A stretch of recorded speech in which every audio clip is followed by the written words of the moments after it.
Hey, Brandon with GOHUNT. I'm here doing a gear list video for late season rifle hunt. Particularly this one's going to be tailored towards an elk hunt, but this will work for any late season type of hunt. We're going to be hunting out of a hotel or an Airbnb. You're going to have side-by-sides, trucks, middle of November, hoping for cold and snow. We're going to go over the layering system. I think that's the key part of any late season hunt is getting enough layers on that you can regulate, not being too warm to you sweat yourself out, but being warm enough that you don't get cold and start shivering. So we're going to start with just base layers.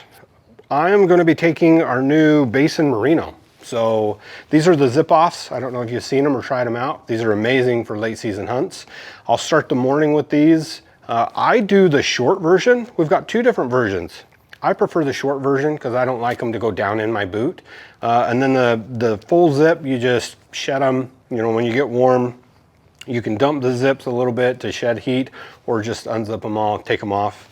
And then I match that with the Basin Merino top. I run for the base layer, just the crew version of this. So like a t-shirt, long sleeve t-shirt version. We do have the zip hoodie, but for this purpose in this hunt, I'm just wearing the crew because I'll layer it with a different hoodie, heavyweight hoodie, mid layer, if you will, from there. Merino, great stuff. Our Merino is actually really comfortable. It doesn't get itchy. It's a great Merino. So for those that aren't Merino people, I'd still give it a try. We've had a bunch of people in the office that have been anti-Merino and itchy. They've tried them and loved them. The socks that I have are the Darn Tough heavyweight over the calf hunting sock. I've been running these for years. I run a full cushion heavy sock all fall. It helps. I run a stiffer boot we'll get to. The full cushion helps with heel slip and different hot spots that you might get in a stiff boot. So with these socks, I don't have to worry about that. The boots that I'm going to be running are not popular with most people in our office or out there, but they're the Scarpa Mont Blanc Pro to be exact.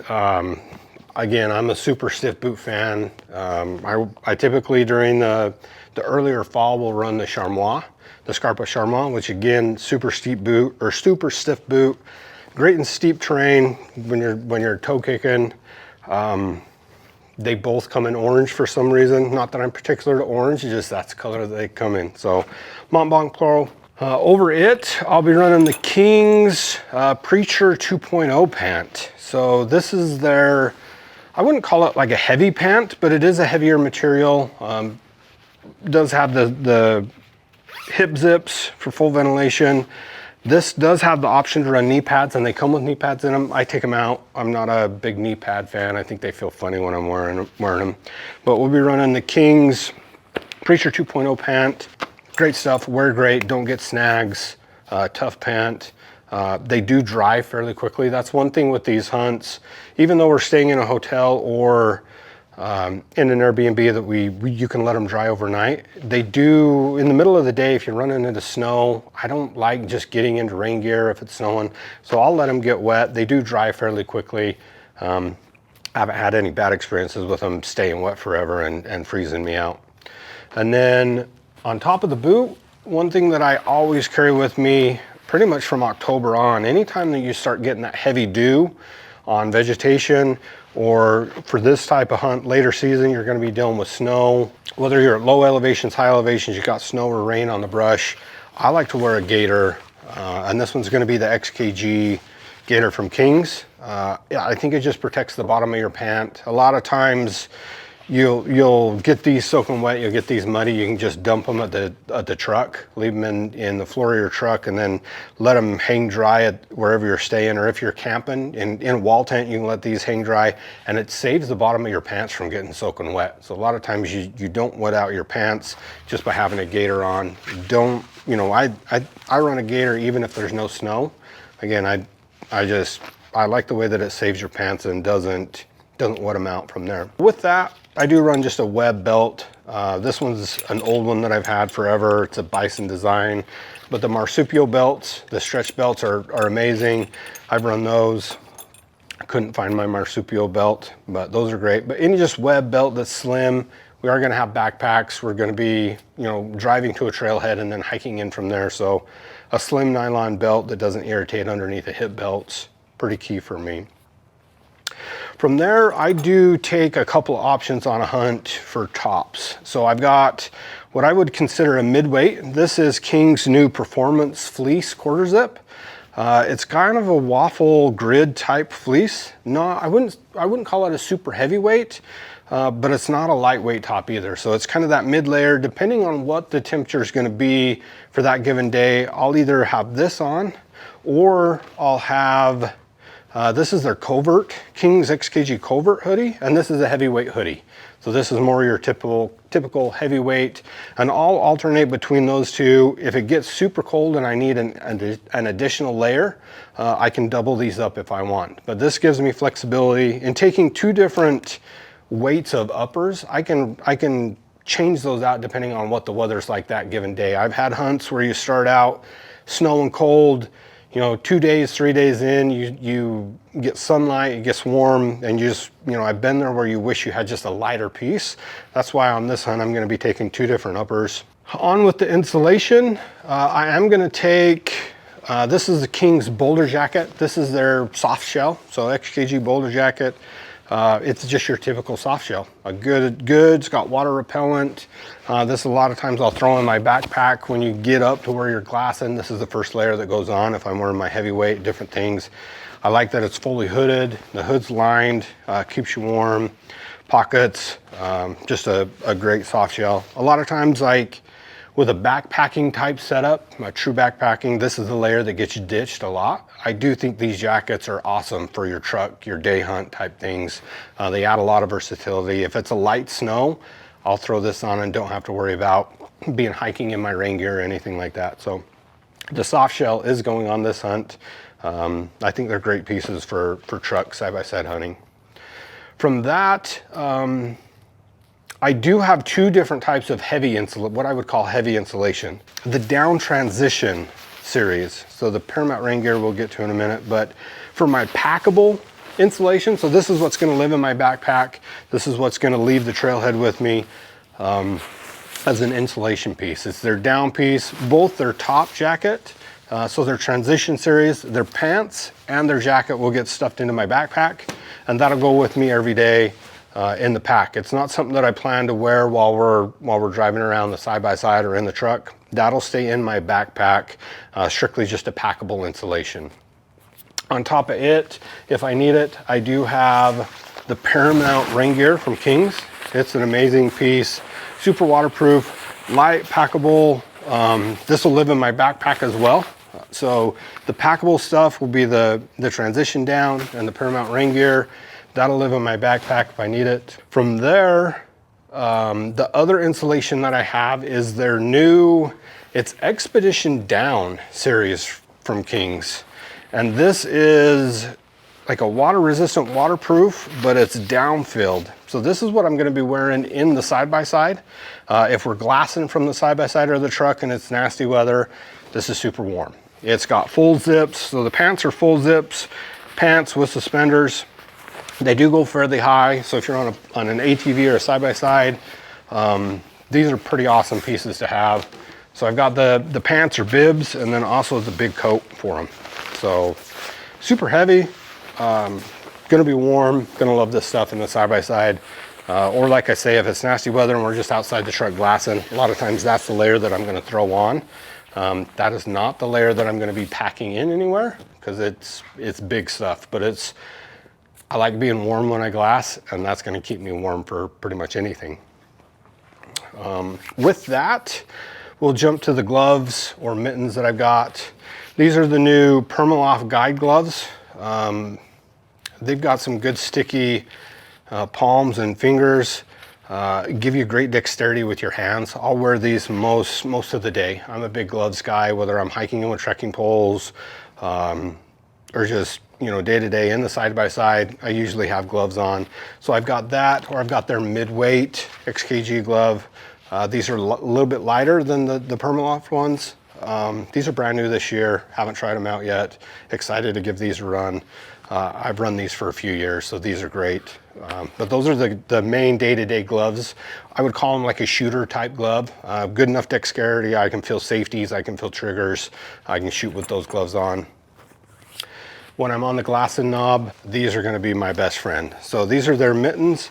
They're brand new XKG glassing mitt. They do have a liner with fingers in them. So these snap back, you know, a felt liner with, if you want, the little touch screen tab on the top. I've got a little magnet closure, keep them closed.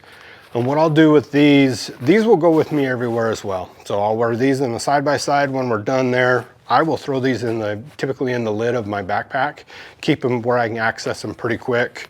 A handy little trick that I do with things like that is I take hot hands. So I'll take a hot hand for every morning and every night of this hunt.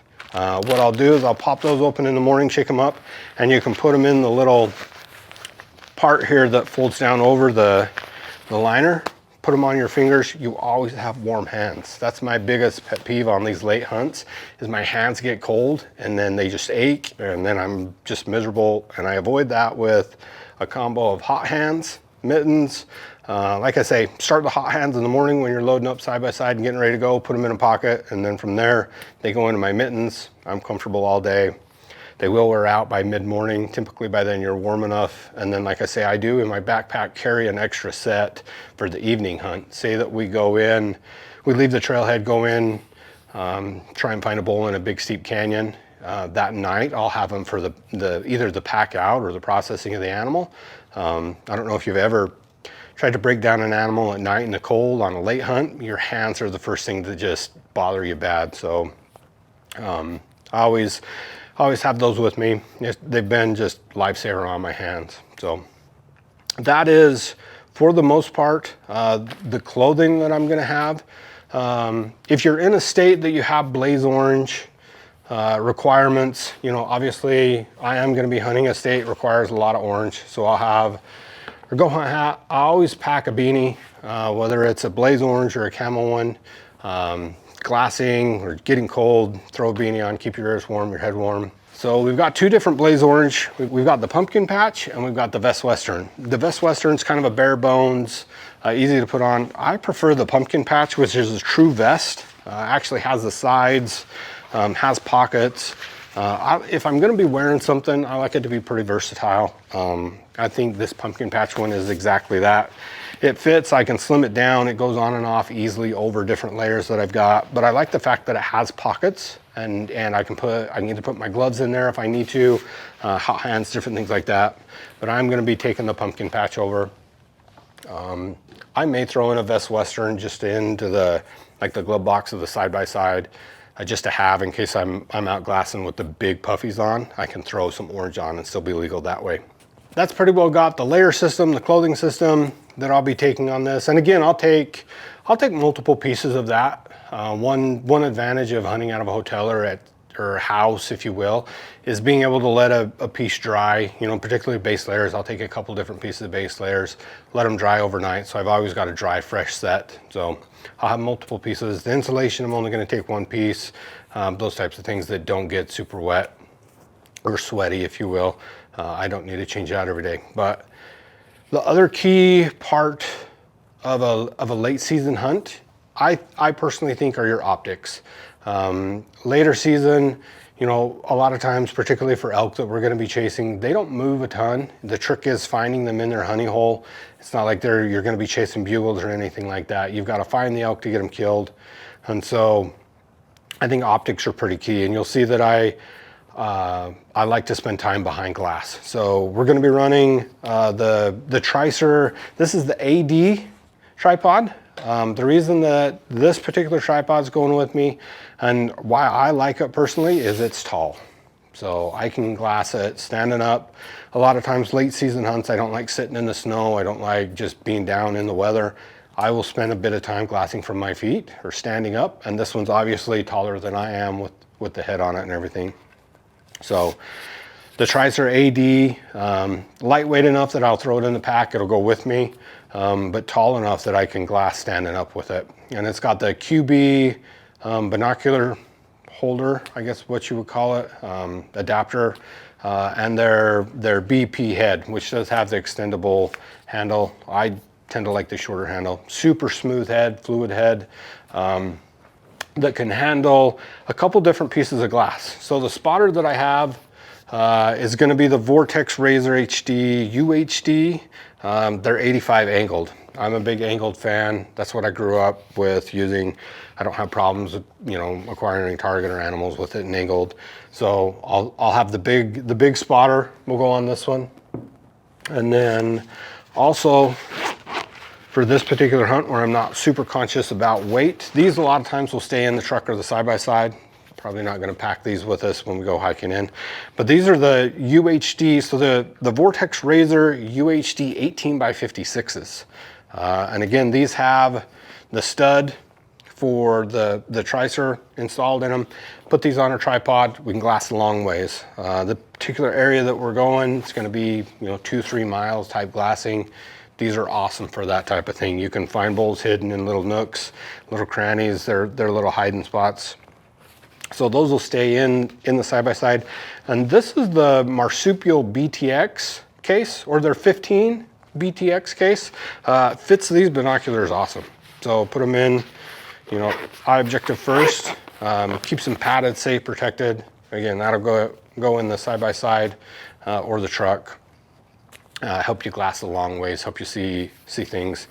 From there, what's going to be around my neck or in the Marsupial chest rigger, just your standard UHD 10x42s. I think 10x42 for late season gives you enough power to see things you need to, but gives you a wide enough field of view that you don't miss a lot of stuff. So if I'm looking a long ways, I'm going to be looking through the 18s for the day-to-day use. You know, cross canyon type stuff. 10x42s are awesome. These are great and clear. Rangefinder that I've got is their Vortex Razor. This is the 4000 with the geoballistics incorporated in it. So you can load the app, you can load your ballistics. It's got the display. I can program all of my drop data, all of my information for the rifle that I've got, and it'll give me the MOA adjustment in the field of view of the rangefinder when it's hooked and connected to your phone through that geoballistics app. So that's the rangefinder that I've got, accurate out to a further than I can shoot. So not worried about that. I also do carry, within the chest rig itself, I do carry a couple things. I carry the Leatherman Skeletool. This one's a few years old. It's got basic functions, pliers. It does have a knife in it that I have at some point had to take care of a deer with. So it does it serves as a backup knife, but also a multi-tool, save you. I am old school. I build drop charts. So what these are is these give me, I'll build these to the environment that I'm going to be in. So this one was built for the last hunt I was in just a week ago. It was 8,500 feet, 55 degrees. So I do build some environment into it. That's based off of the gun that I'll have there. But that's just a super quick reference. I do run a ballistics app on my phone. This is a newer rangefinder to me. So if I do have the opportunity to set up and validate the rangefinder, I'll use it. But at this point, I can have anybody range for me. So I'll be hunting with a partner. He can tell me it's 550 yards. I'll have the chart out. I'll know exactly what adjustment I need to make. I've always, like I say, old school, always run that before the apps came out and different things. It served me well. So it's a system that I've got a couple of those charts, one on the gun, one in my bino harness. For the ballistics adjustments. From that, I do run a lighter. I've got fire starter. I've got a Petzl E-Light in this little pouch. A lens cleaner. I've got a couple of the Zeiss lens cleaning wet wipe things. And that's what lives in the little side pouch there. I've got enough fire starter in there that I think I can start a fire in any condition. So if it's whiteout blizzard, everything's wet, I crack a few of those open, I can get a fire going if I need to. And I will have more of those in my luggage. Say I use one on Monday of the hunt, I'll replenish it, use it, and have it with me for the rest of the hunt as well. So fire starter, lighter, Just things that I feel like if I get in a pinch, my backpack gets dropped somewhere, I go without it. I go on a stock with just a vinyl harness. It gets me by if it gets dark or if I get cold. So those are the optics, kind of what I've got in my vinyl harness chest rig. Along with the optics, I do run a scope cam adapter. We'll be videoing. A lot of times that's, you know, if I need to share information with a friend, I can get video of it, send it to a friend from my phone, and go that route. So some of the other gear that I'll have with me, kind of a weird one for a truck hunt, but I do take a backpacking stove. So this is the GOHUNT, or GOHUNT titanium pot, and then in it is a Soto Windmaster, and just a bottle, you know, your fuel bottle, a lighter. I do have a little spork that folds up and fits inside of there. The reason I have this is a warm lunch on a late season hunt is absolutely amazing. So I will throw in my backpack either a package of ramen soup or like a peak refuel meal. I've always got some type of meal that I can heat up and have something warm. So I don't know if you've ever been middle of November sitting on a ridge and just spent a morning freezing to death. Something warm going into your body is amazing. Lifts your spirit, gets you ready for the evening hunt. Depending on where we go, how far we'll go, I'll either take 2 of the 48 ounce Nalgene's or 2 of the 32 ounce, or a combination of the 2. So, and I do top them with the cap. So what that is it takes your wide mouth, narrows it down to a more manageable drinking opening, if you will. So I do like the caps on all my Nalgene's. Just something that I've grown up doing and used to. So from there, I will take battery supplies for a phone. I run an old phone that doesn't last very long, so I take some battery with me, even on a day hunt. This is the Gold Zero Flip series, or this is an Anchor one that I've got. I've got 3 or 4 of each that I'll just keep charged at the house. Those will go with me. Make sure everything stays charged. The InReach Mini 2, keep connected with my family, mainly just to let them know that I'm okay. I don't use it a ton, but being able to text out, or if you get in a bad situation in late season hunts, this is pretty amazing. Had a friend last year on second season, got trapped in snow, saved his life, had to use it. So I don't leave anywhere. Don't go in the backcountry at all without it. Just peace of mind for my family, my wife, peace of mind for me, and being able to communicate when you don't have service. Other than that, I take headlamps, backup flashlight, just for lighting. A lot of times I'll run the headlamp when we're hiking or going in and out. The flashlight comes in super handy if you end up needing a blood trail in the dark. Having a good bright flashlight is pretty key. From there, this is our GOHUNT game bags. This is package and pouch that they come in. This is the elk series, so being able to put whole quarters in it, I think is going to be pretty valuable on these types of hunts, because a lot of times you'll break an animal down, hang a quarter, come back in, debone it, still be able to use the same game bag. Within the same package, I will throw in a Havalon with a bunch of blades. Particularly if I'm on a deer hunt, I only take about 4 blades. If I'm on an elk hunt, I double that to about 8 blades. And then on an elk hunt, I will also throw in a good, just standard hard knife. And I do run the Work Sharp sharpener. Elk are tough, thick skin. A lot of times having just a solid blade knife and a sharpener. You know, when you get down to the last part of the elk, it's good to have a sharp knife. And this particular hunt, we're gonna have multiple people with tags. So we're gonna be trying to fill a few tags. Having a knife that you can just keep an edge on, possibility of working on multiple animals, keeps you handy. I also throw in a thing of paracord. It just makes life easy. Our handles on our game bags do hold elk quarters. You can hang them by the drawstring. We've tested them to a few 100 pounds. They hold fine, but you never know when you need a little bit extra cord. So throwing in a little bit of paracord comes in super handy most of the time that I've found. So all of that gets added into the handy pouch that the game bags come in. Other than that, I always, anytime I go, I've got an emergency kit, medical kit. It's bare bones. It's not you know, a kit that you buy off the shelf. I've just added and accumulated things that I know I'll use overnight. So I've got some Zyrtec D that I throw in, Advil, Tylenol, extra fire starters, lighter. I've got extra batteries. That's a full set of batteries for the flashlight and the headlamp. And then I've got Band-Aids, zip ties, super glue. I do run the little strips, so suture strips. You know, if you get a deep cut, or butterfly strips, a lot of people call them, they'll close a wound up. They're super sticky, super strong. You know, say you get a cut somewhere, you can close a wound up like that, put some gauze on it, Leuko tape over top of it. There's not much that I don't feel like with the super glue and those strips that I can't mend. If it's worse than that, I hit the Garmin inReach because I'm probably not walking out. So, but like I say, extra lighters, fire starters, just things that if you get in a pinch, you're gonna want and have.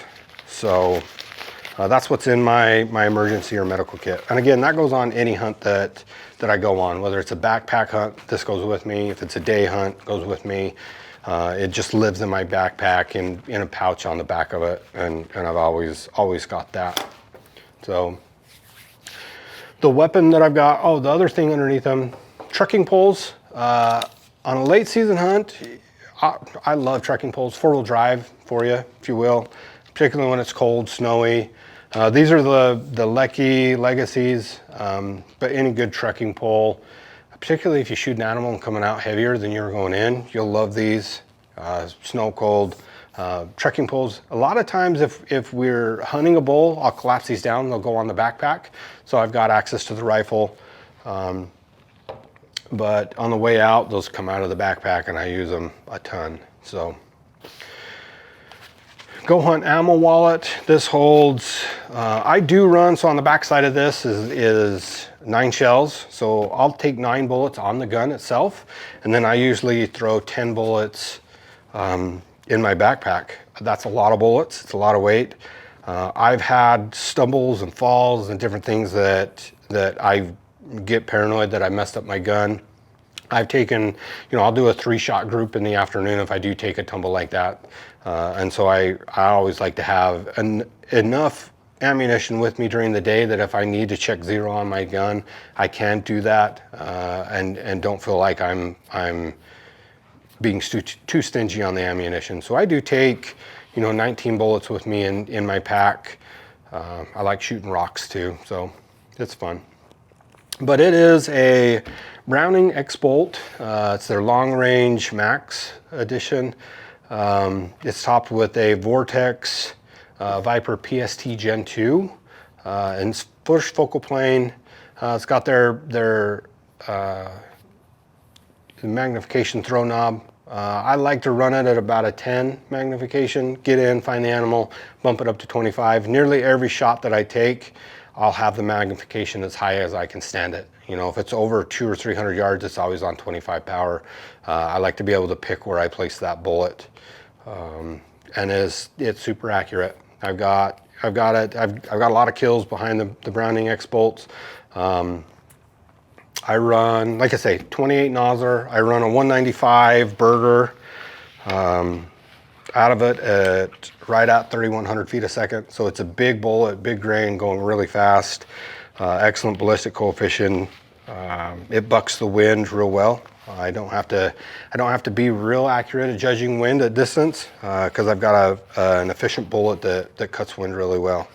I'm not a 300 cal fan. We'll just put it out there. So I'm a 7 fan. So the 28 Nosler's my cup of tea. I shoot it well. I think the rifle's amazing. Underneath it is the Atlas bipod. It is on the heavier side, but it's sturdy, strong, doesn't move when I get behind it. It's fairly adjustable. So, but yeah, that's the weapon. Those are the optics.